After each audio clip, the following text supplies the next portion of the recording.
Welcome to the Stuffed Show. I'm your host, Federico Stuffed. Before we start, I have to address the scandal that has surfaced this past week due to Anonymous. Yes, it's true. I'm ashamed to say I tried to have an acting career. Casting call for Federico Stuffed. Federico Stuffed? Yeah, it's me. Teddy B or not Teddy B? That is the question. Whether 'tis nobler in the mind Teddy suffer the slings and arrows of outrageous fortune, or Teddy take arms against the sea of troubles and by opposing end them. Teddy die, Teddy sleep, no more. And by asleep, Teddy say, we end the heartache and the thousand natural shocks that flesh is here, Teddy. 'Tis a consummation devoutly Teddy bewished. Teddy die, Teddy sleep. Teddy sleep. Perchance Teddy dream. Aye, there's the rub. For in that sleep of death, what dreams may come when we have shuffled off this mortal coil must give us pause. There's the respect that makes calamity of so long life. For who would bear the whips and scorns of time, the oppressor's wrong, the proud man's contumely? Dark times. But that's not the only reason it's dark times right now. Remember when I said this 2 weeks ago? American viewers, that is, viewers from the United States, don't change the channel just yet, because this is an international show. Yes, there will be stories about other countries, and I know that will seem confusing at times. Well, let's see where the top global story has taken place in for the past 2 weeks. From Brazil to Iran, thousands have gathered to show solidarity with U.S. protests over the killing of George Floyd. He died after a Minneapolis cop kneeled on his neck for nearly 9 minutes. Okay, goddamn it, US. Seriously, does it always have to be about you? On behalf of the rest of the world, please just stop. Okay, so this incredibly horrible story deserves a calm, measured response. Here it is. We should destroy the police. I'm sorry, that sounded way more incendiary than I intended. What I mean is, we should destroy the global concept we understand as police. Every time a story like this occurs, the first person I always think of is a policewoman who is a friend of mine. She is one of the most intelligent people I know, and she's actually made it her life's work to stop human trafficking. So how do we keep people like her and other awesome people that do all the scientific, investigative work and get rid of the harsh patrolling, the people who think that just because they have a gun and stand behind a badge, think they're allowed to do anything, and in the worst of cases, think they have a license to kill? Well, I'm just a stuffed bear, and I'm not the one indicated or qualified to tell you. A teddy bear can't do everything around here. I'm thinking that could be my catchphrase.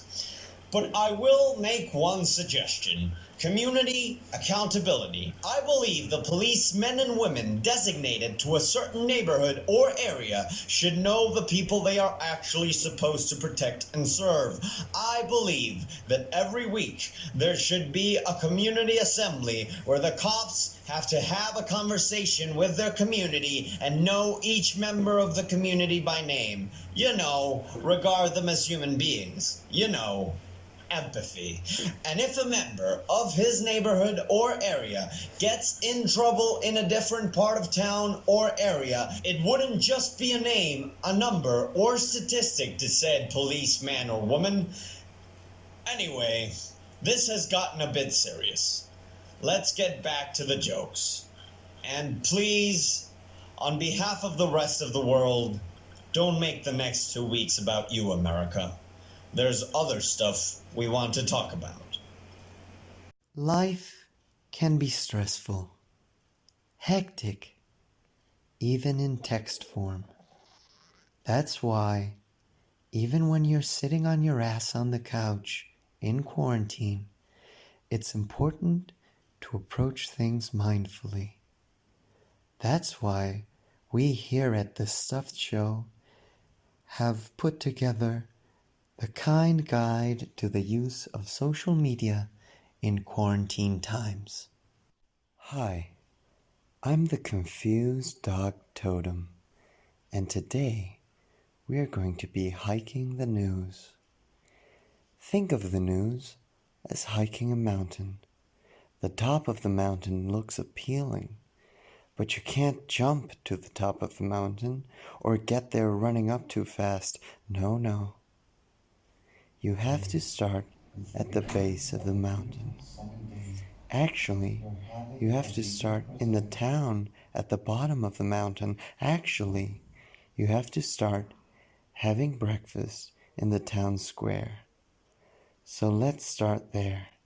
It's the beginning of a beautiful sunny day. You're having a vegan croissant, orange juice, and a sandwich.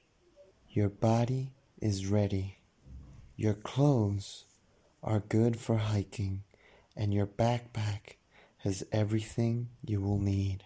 While you're having your breakfast, you think, let me read my neighborhood paper, a local radio show, your local news. Look around you. The town is waking up. There are children and local business owners putting out chairs, unlocking the doors to their livelihood. What's going on with your neighbors? What are they doing for the community right now? How can you help? Do you have time to help? Maybe 1 hour a week. You've finished your breakfast. You're up to date on your local neighborhood and government. Good. Let's start the hike. Remember, hiking is hard. You may need to take a couple of breathers. So have your National Geographic, not a sponsor, your New Yorker, not a sponsor, your Architecture Digest, not a sponsor, or your Mad Magazine, could be a sponsor. Start at the base of the mountain. Remember the importance of local newspapers and radio. The hiking paths you'll take are maintained by them.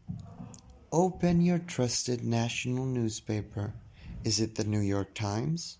The Washington Post? The Guardian? Is it El País or Le Monde? Remember, this is an international show. You have to plan your hike and the paths you'll take. Do a fast read of your hiking path. Underline, but don't read, the articles you're more interested in. Go through the whole paper and lay down your path. Once you've planned your path, it's time to start. Some paths up the mountain are more treacherous than others. Don't get too adventurous. Assess your skill level. Only experienced hikers who can spot the dangers of the mountain can take these paths. So take the path well trodden for now. Choose the news source you trust the most. Notice I didn't say trust completely or blindly. Remember, even in the most well-trodden paths, you can run into the dangers of the mountain. Ideological interests, corporate interests, and fake news. But at least, if you're an inexperienced hiker, pick the one you trust the most. The one with the most secure footing. Start at the beginning. Read 1, 2, 3 articles. Take a breather. Open your Mad Magazine. Laugh. Go back to the hike. Read another 3, 4 articles. Look back at your progress. How far you've hiked already. Take a picture of your progress.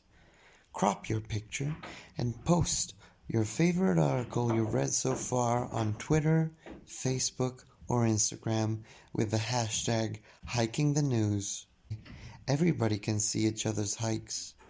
People will ask questions about your hike, and you can actually answer with what you've read. Now remember, the terrain during hikes is rarely ever even. That would be a monotonous hike. There will be parts that will seem breezy and effortless. There will be parts that will be harder and sometimes even painful. You can also divide the hike in sections: global news, political news, social news, scientific news, and you can conquer them one stage at a time. Reward yourself by stopping for a snack. Open your Nat Geo. Again, not a sponsor. Those are beautiful pictures. Open your Architecture Digest. Also, again, not a sponsor. Those are beautiful buildings. Let's get going. Your belly is ready to get to the top. The last bit of your trek is always the hardest. I leave the longest articles, the ones that are 3-4 pages or more, for last. You probably think you're tired at this point. It's okay. You can head back down and leave those for later or for another day. If you go from never hiking to hiking, it's completely understandable not to get to the top of the mountain. If you have something else to do, it's normal that you have to start heading back. If you're completely ready, let's keep going. Usually, the longest articles are investigations, in-depth, complex journalism, chronicles, or big picture articles. You're going to want a pen and your phone for these.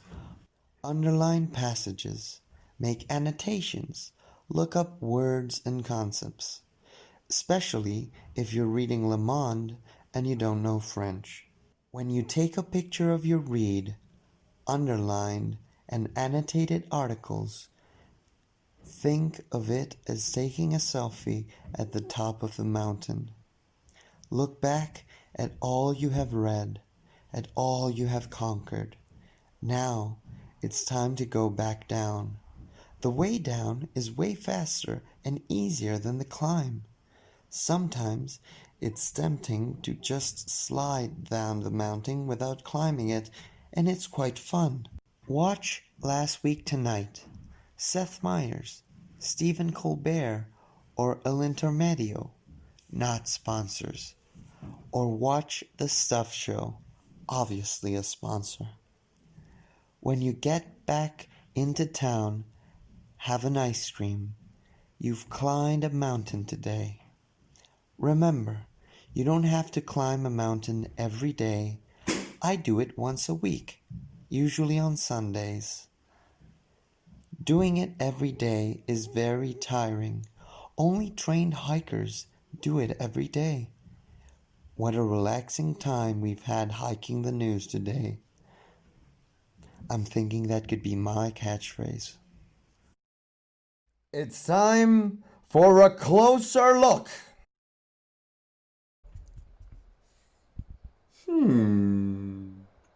And we're back.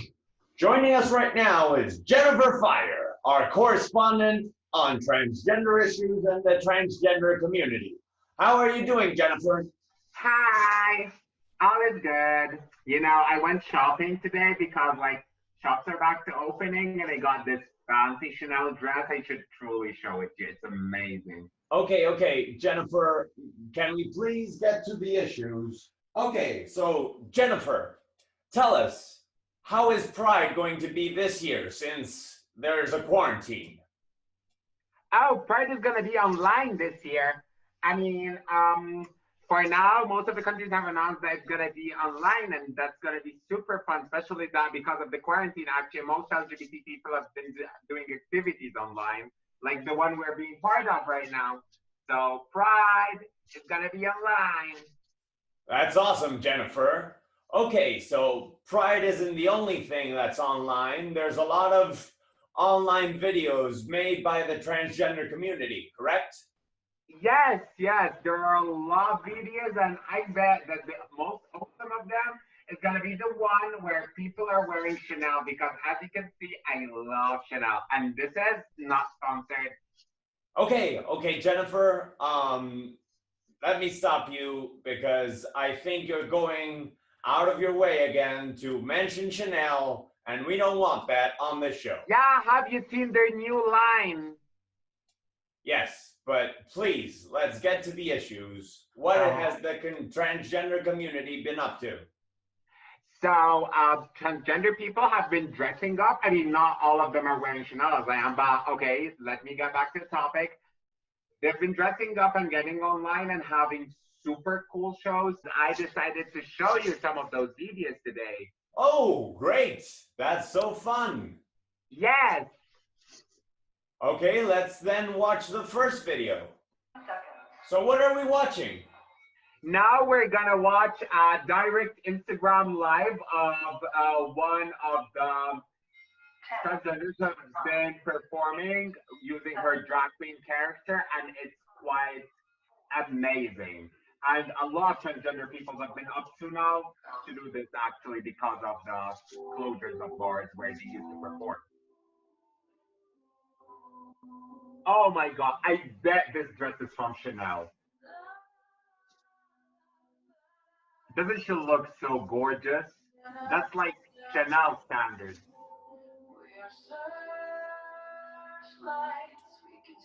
Oh wow. Wow.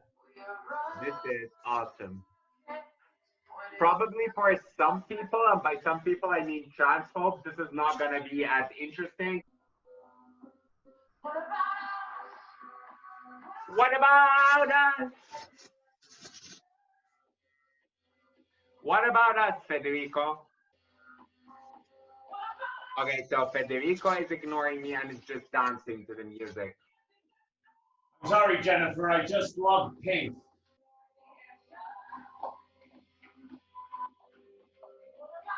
Oh, wow. Damn. Those legs. Oh my God. Wow.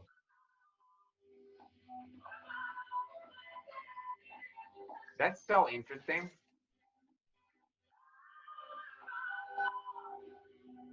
Wow. So yeah, so actually I can tell you something. So this girl is actually from Zaragoza.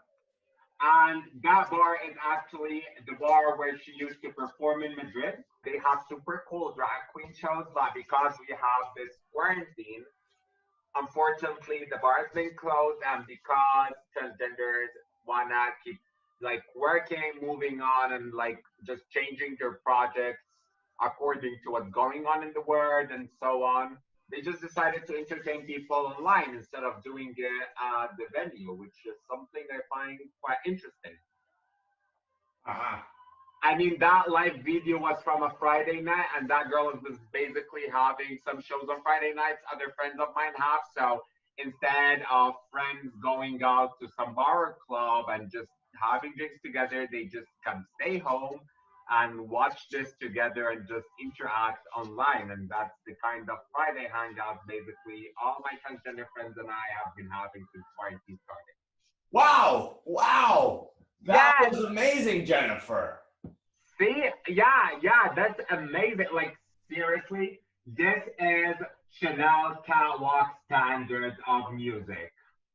Okay, I'll give you that one because Yeah, really good finally. show.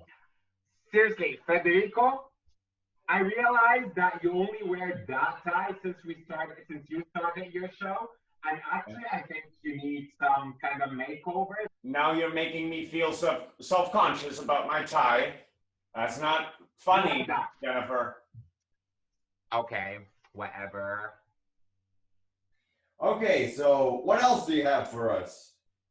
So, aside from this, I came across this video from Transgender, Or I would say actually she's actually non-binary, and that's what I find interesting about her. Now, from Zaragoza to Berlin. Let's watch that right now. The thing that I love about this performance specifically, or this representation, the actual drag queen in here is a non-binary person, and the character she chose to be represented by in the video is non-binary, and it shows on every single thing in the video, like the makeup choice, dress choice. I bet this dress is from Chanel because it's so sexy, and the heels, even how the character walks in the heels, like the whole thing is based on fucking gender rules. It's an entire spectrum, and this is so hot and so entertaining and human, you know? Yep, being a gender fluid bear myself, I feel represented, Jennifer. Wow, what else do you have for us, Jennifer? Okay, so now, after heading to Berlin, I'm gonna take you back to Spain, but this time instead of Zaragoza, I'm gonna take you to Gran Canaria because I have this amazing story I should tell you. So last summer, I went to Spain. So I met this super hot Spanish guy that bought me a lot of Chanel dresses. He was adorable. Like I have an entire wardrobe. Get back on topic, Jennifer. Okay, I'm sorry. So that guy actually he introduced me to a show after we have been shopping for hours at Chanel. Like this. Just get back to the issues. This okay, I'm sorry. Time limit. I'm sorry. I got introduced to this show, Operación Triunfo, and this year the contestants have been locked down during quarantine at some point, and one of the contestants who actually ended up winning the show, she's the ganadora. Yay! Yeah, she had this idea when she was in quarantine to come up with this video where she invites known drag queens from Gran Canaria because they have this big like drag queen community and it's so adorable. If you've never been there, you have to go. But go in a Chanel dress preferably. So what I'm saying here is this girl has this amazing video that we're gonna watch now, coming to you from Gran Canaria with the best drag queens ever and the best performance. And the ganadora de Operación Triunfo. Roll the tape. Oh my God. Wow. Wow. Oh. Do you know that actually this song is super cool because it was basically Katy Perry throwing shade on Taylor Swift. So Swish Swish stands for Swift Swift, hashtag pop cultures not sponsored by Chanel. Wow. Good, you almost managed to get through a whole sentence without saying Chanel. That's very good, Jennifer. Ha ha ha.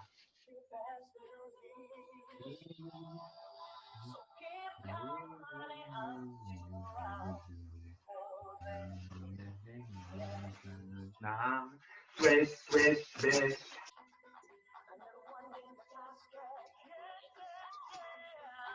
Oh, Nia ganadora! Yay! Hooray for Nia! Woo! Another one in the casket. Another one in the casket. I'm gonna throw you in the basket. I'll throw you in the basket. Whoa! Jen, bitch. That was great, Jennifer. Okay, so we got a little taste of what the transgender community has done to entertain us all. Now, let's go to some transgender issues. Dun, dun, dun, dun. Like seriously, you know how does it feel like to be stuck at home for a month without being able to buy new dresses and look at Get back on topic, Jennifer! Okay. My temper. Okay.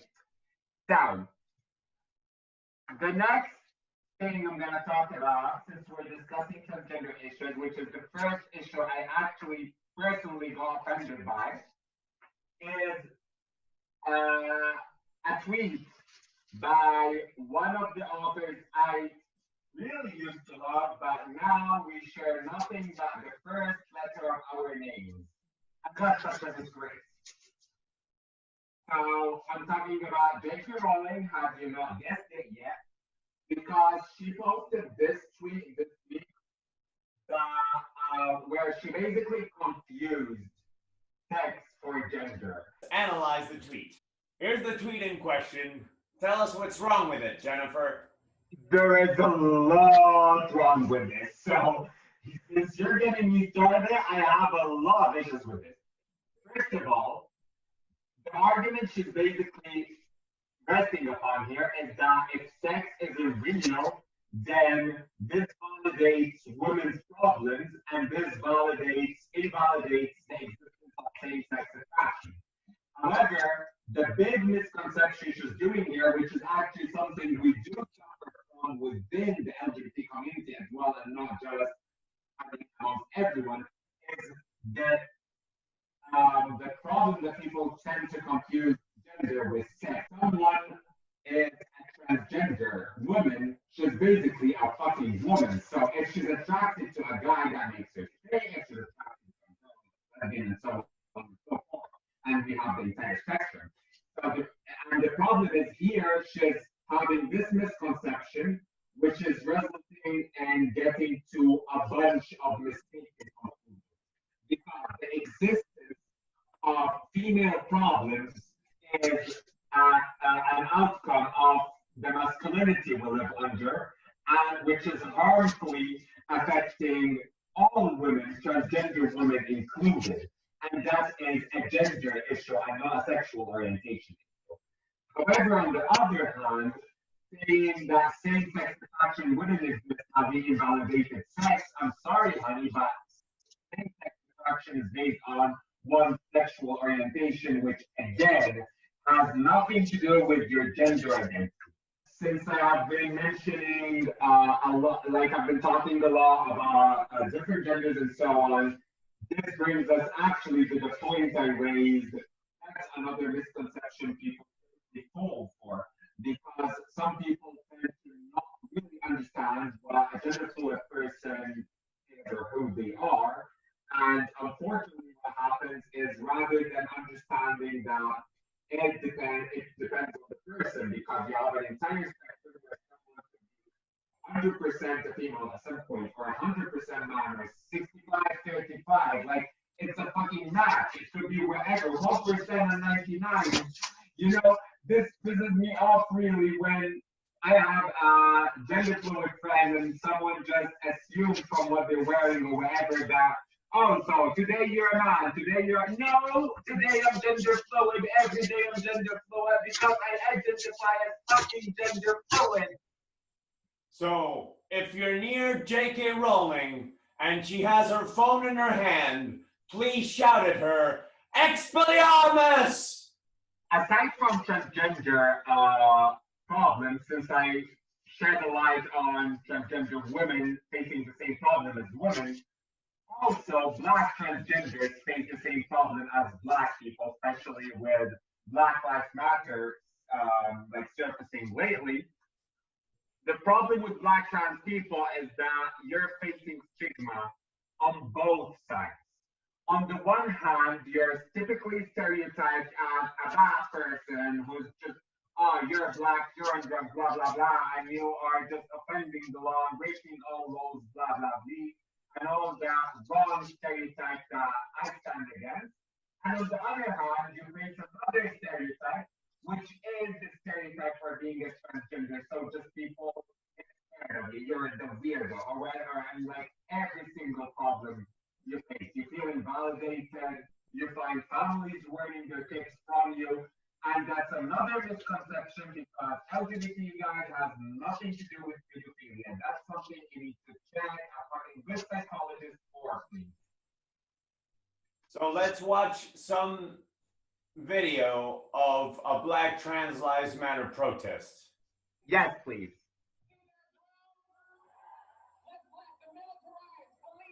Yes, Black trans lives matter. I'll protest for both of us because I know your arms can't go up like this.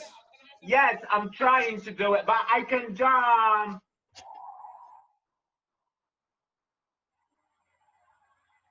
See, those are strong people. Those are people who went down the streets not fearing anything to actually fight against the actual pandemic, which is the hypocrisy of the ongoing current system and how Black people and trans people are being mistreated. And that's why every single Black life should matter, trans lives included. And you need real action right now to defend Black trans lives matter, right? Yes. Real action. That's right.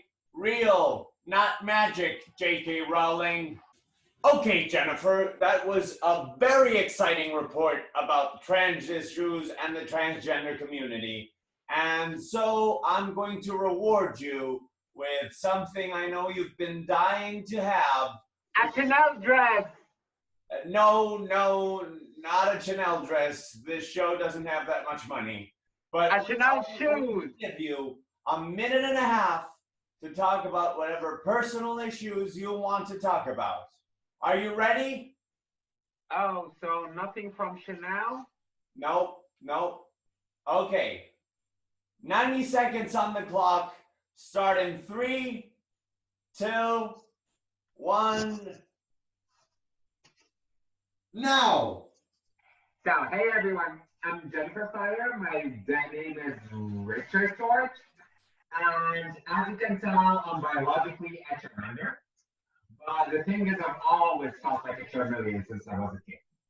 And I can't wait to transition, which is something I'm hopefully making. The thing is, being born in the wrong body doesn't make me a Charmander. And when people do assume my gender and they just call me it really gets to me because I want to go by the pronoun they. You know what? Because I'm a Charmeleon. Million. We get it, Jennifer. Okay, so thankfully I feel close to getting there, and I'm going to explain to you how transitioning works for us Charmanders to get to Charmeleons. So, you see the fire over there, the flames. Yep, it's beautiful. They grow by a love. The more I receive love, the more they grow until they get to the point where I finally transition and be who I truly am. And the thing here is, throughout the years, I've been giving so much love to everyone around, hoping that I would receive equivalent love back. That would be more than enough, actually, for me to transition. However, it never worked until I found the one love, the biggest of them all, which actually will enable me to transition in August. And that is self-love. Okay. Wiggle. Okay, your time is up, Jennifer. Thank you so much for joining us. This has been Jennifer Fire, our course. Oh, in her Chanel necklace. And transgender community. What? You should have said Jennifer Fire in her Chanel necklace. Oh, you say goodbye yourself, Jennifer. I know you're dying to. Goodbye, everyone. And in case you want to get to me, get to my Instagram and send me Chanel dresses. I accept gifts. It's time for a farther look.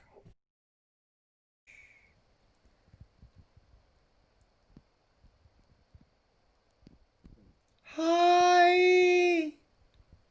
And we're back. Joining us right now is Imogen, an activist from Extinction Rebellion in Madrid. Hello, Imogen. Hello. Hi, Federico. How are you?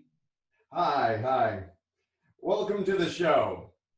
So please tell us, what is Extinction Rebellion and Why does the name sound so scary? Of course.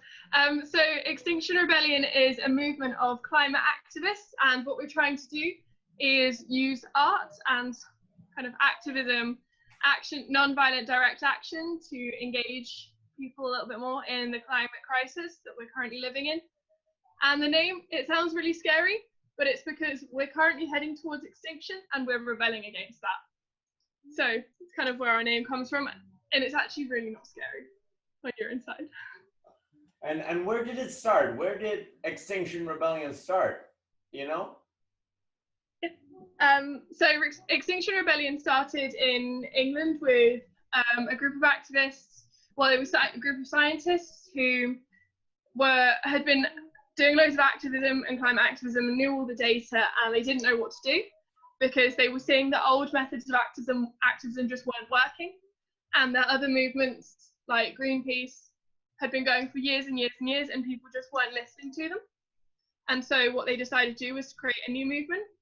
And we're a movement, not an organization.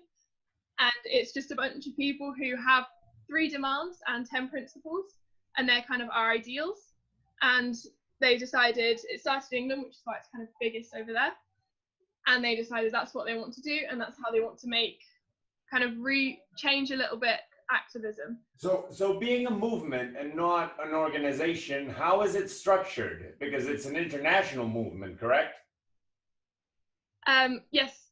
So Extinction Rebellion is in everywhere, all around the world at the moment, and it's a movement which means that. So I told you before about the 3 demands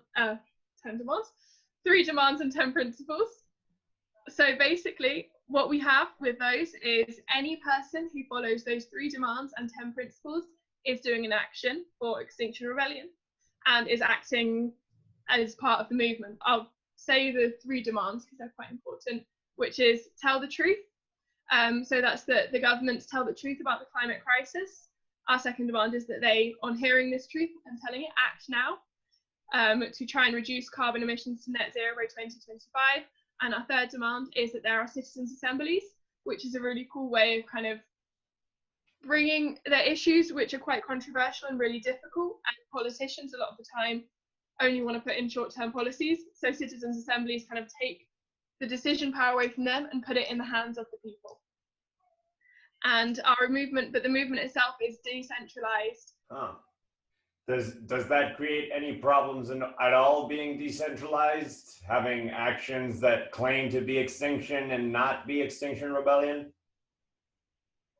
Anything that follows our principles and demands is an action for Extinction Rebellion. So for us, it's like, whoa, I say us. For me, I've not seen any problems with. I don't know, there have been occasionally actions that are a bit more controversial that not everyone in the movement has agreed with, but that sort of thing will happen in a horizontal movement. Okay, so how does Imogen start getting involved in Extinction Rebellion? Well, I'm currently living in Madrid, but I'm from York in England. And I was at uni one day and I saw a poster. I was kind of bored studying and I saw a poster and I read it because didn't want to study. And it said that there was a non-violent direct action workshop that day about climate activism, and I thought it looked interesting. So I went along, and I remember I was absolutely terrified for the first like half an hour of the workshop because they were talking about if when you're doing an action, you're putting your body on the line. So you're blocking a street or physically not letting people pass with, like, sometimes you have like things that you can block with your arms. And they were explaining to us the rights that we had so that we were informed, and it was terrifying. I did also not enter through like the normal way of a welcome assembly where they could answer questions. I just went straight into a workshop.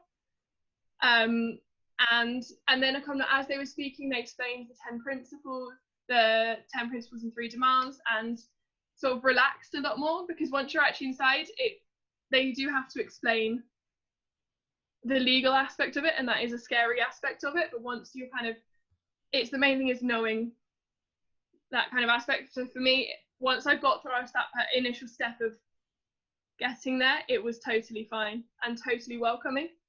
It was just going to an event and I saw it through a poster. Okay. So coming now to the present, how has quarantine affected Extinction Rebellion? Well, quarantine has affected us a lot. Just before the quarantine, we had in Madrid, they declared a climate emergency, 100 days from the government declaring a climate emergency, and we wanted to do like a huge action to celebrate it. And that was also going to be the start of our international rebellion. So we were starting to do smaller actions to prepare for that. We had loads of workshops with regenerative culture, which is like my favorite aspect of Extinction Rebellion, because it's about looking after people within activism and looking after how we relate to other people. Super interesting. We had loads of stuff planned, and suddenly there was quarantine and we had to stop. So we then shifted online. We use Zoom a lot. Like we've had general assemblies. We don't have many of them, but the few we have on Zoom. We've had loads and loads of meetings with working groups, and we've had to rethink how we do actions, because obviously with social distancing, it's not safe to gather a lot of people together. So we've had to rethink our actions. So did you organize any actions during quarantine, or are you planning any actions now? So during quarantine, the main action that in the Madrid group organized was the action of shoes. And basically what that action was an action that was done throughout Spain and in many other countries as well in Europe. And it was get as many shoes as possible, ask all of our rebels to go give us a couple pairs of shoes that they had and they didn't want anymore, and then put them in the street. So in Sol is like the biggest plaza, square in Madrid, or one of the most famous ones. And so it was more than 500 shoes, all a meter apart in Sol, to kind of represent the activists that couldn't be there because of quarantine and the activists we would lose, or just the lives in the future that we would lose if we didn't act now. And we also used that action to talk a lot about citizens' assemblies and kind of give them some publicity, because it's super important, and we would have had citizens' assemblies, we hope, by now if it hadn't been for the quarantine. We're also organising currently lots of fun things. So we don't just do actions, we do workshops, we do loads of artistic events, we give talks about the climate crisis, we do there's absolutely loads of things that we're starting to organise. In terms of action, kind of more visible thing, we're starting to think about how we're going to decorate the streets of Madrid nice and prettily. So hopefully that's something that if anyone's watching this from Madrid, they will see in the future. Well, we'll stay tuned. So how have you been coping with the latest climate change news? For me, climate change news is always very difficult, because we're in this movement and climate change news is difficult to read because it's stuff that's happening and we know how badly this is going to affect us in the future, and we're fighting for a change, but change isn't coming as fast as we'd like it to. So climate change news is very difficult a lot of the time. For me, the main thing I do is try and make sure that I only look at very scientific papers. Like IPCC is great, everything they publish on there. And also I mentioned it earlier, regenerative culture is all about like listening, and it's about understanding our emotions and thinking about how we can work better in activism, but generally in life outside of that. So it's kind of trying to use that and talking to other people about this, what worries me about climate change, has really helped me. Tell us a bit more about regenerative culture, because I think it's a really interesting concept that could be applied outside of activism and movements, correct? Yeah, definitely. So in regenerative culture, we do a lot of things like active listening or empathy circles, which sounds very lovely, nice, pretty words. But what it really is about understanding our own emotions and our own feelings. The easiest example, but it can be applied to anything, is during an action. When you go and initially, especially in the first action you have, I remember mine, You're going up against the police. You're saying to them that you're not going to do what they tell you to do, and it's terrifying because they're saying move now, and you're saying I'm going to stay here. And or even the first time that you see the police, doesn't matter if you're in a position of blocking or not, is very scary. And so kind of regenerative culture helped a lot in knowing it's okay, this will happen, everyone will feel that way. There are people there to help you. You can always leave the situation. Okay, Imogen, I think you have sold me on Extinction Rebellion, so please tell me, how can I join the movement? Oh, perfect. We have loads and loads of stuff on social media. So we have an Extinction Rebellion Madrid. Our Instagram, which is what we're most kind of popular on, is at xr_mad, M-A-D.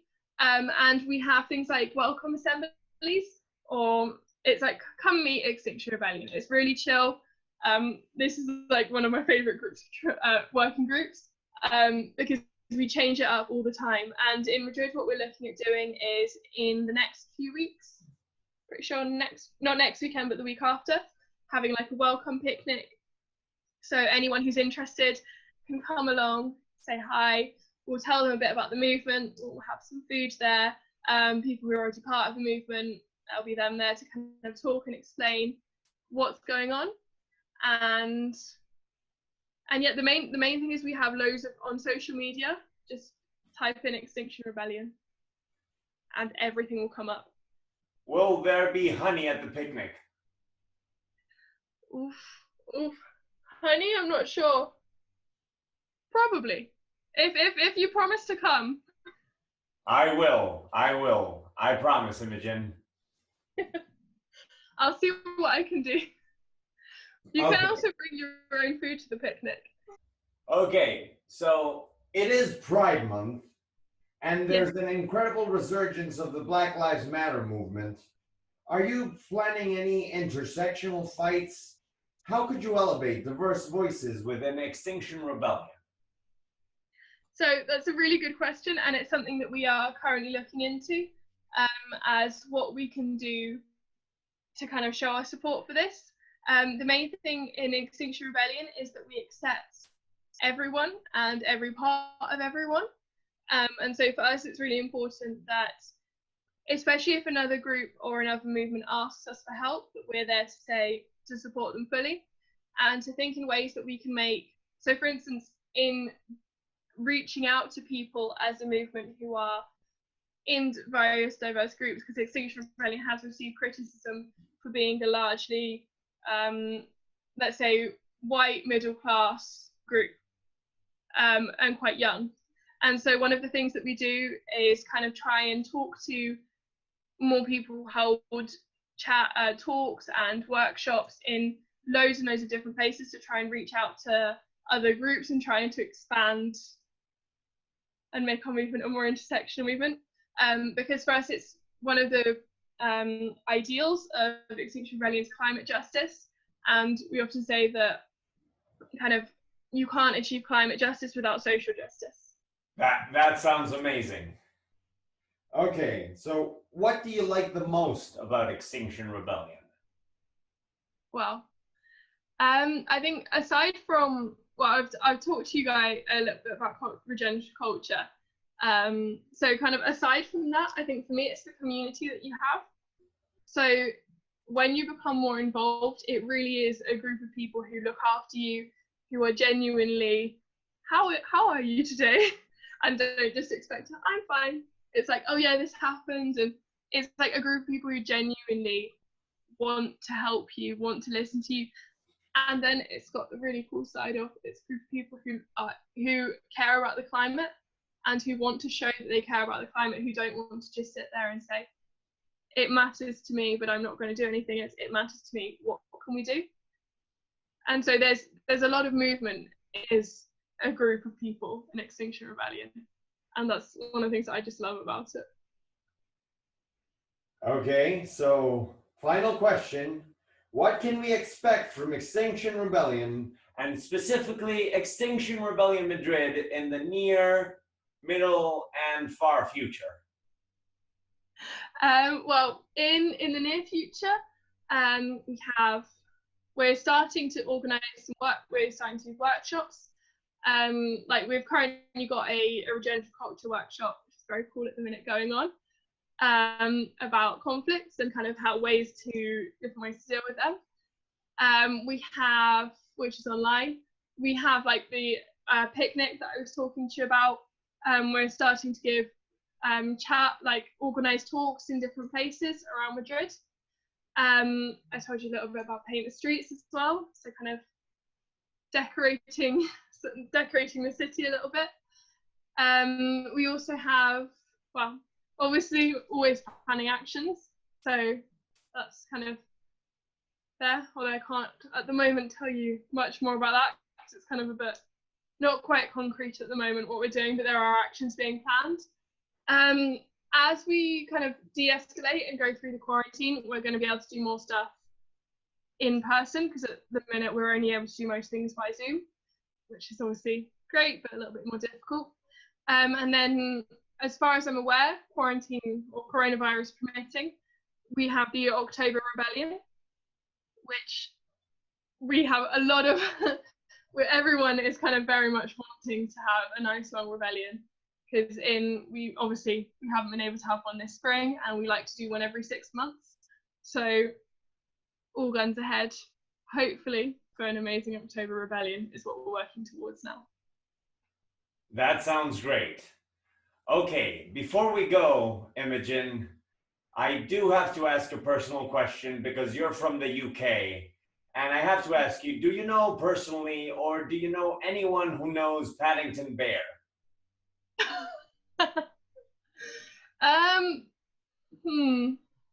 I unfortunately don't, but I have seen his movie, and I've been in Paddington Station, so I have a little. If that counts as knowledge of Paddington Bear, seems very lovely. If you ever run into him, tell him he owes me 20 pounds. I will pass the message on.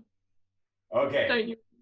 This has been Imogen, an activist for Extinction Rebellion here in Madrid. Before we go, I wanted to say something.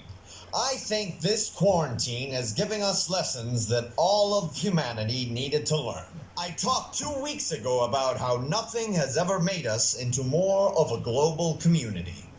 This week, I realized something else. Quarantine has taught us that no matter what your job is, no matter what you're up to professionally or creatively, there's nothing wrong with putting projects on hold. I admit that for people who live on small businesses, startup projects, or touring the country and the world, putting those projects on hold is expensive. But it also allows us to try out new things. Many projects and new ideas wouldn't exist if it wasn't for quarantine. This show wouldn't exist if it wasn't for quarantine. There will be a new episode in 15 days. The Stuff Show is dedicated to all the people who fell ill or died because of this virus. It's also dedicated to everyone who cared for them until their last breath. One last thing. We now have Telegram and WhatsApp stickers of the Stuff Show. You can use them with your friends, family, teachers, and bosses. Your move, Sarandos! And now, Antia SV, singer and member of Casa Manuela, Primas Hermanas, and SV, will sing Somebody to Love by Jefferson Airplane. Take it away. Hi. My name is Antia, and I'm so happy to be here. I'm so thankful to Federico, my friend Federico, and the Stuff Show for having me here with this distinguished audience of Stuffed people. Hi, everyone. I'm so happy to be here, and I hope you like this song because it means a lot to me. It was one of the first songs I learned to play with the guitar and to sing, and today I'm gonna show you a new version of it, and I'm so happy. I'm really happy.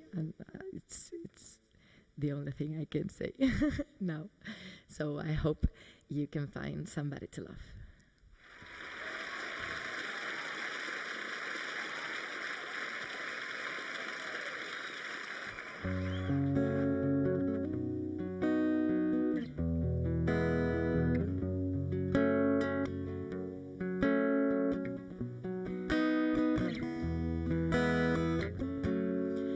When the truth is found to be lies, and all the joy within you dies, don't you want somebody to love? Don't you need somebody to love? Don't you want somebody to love? You gotta find somebody to love. When they got 'em flowers, they were dead yet. And your mind, it's so full of red. Don't you want somebody to love? Don't you need somebody to love? Don't you want somebody to love? You gotta find somebody to love. Your eyes, I said, your eyes make look like these, but in your head, baby, I'm afraid you don't know where is. Don't you want somebody to love? Don't you need somebody to love? Don't you want somebody to love? You gotta find somebody to love.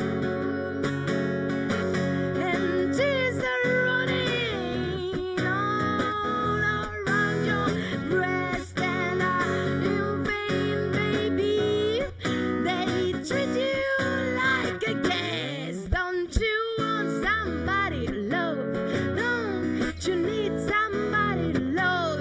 Don't you want somebody to love? You gotta find somebody to love. Don't you want somebody to love? Don't you need somebody to love? Don't you want somebody to love? You gotta find somebody to love.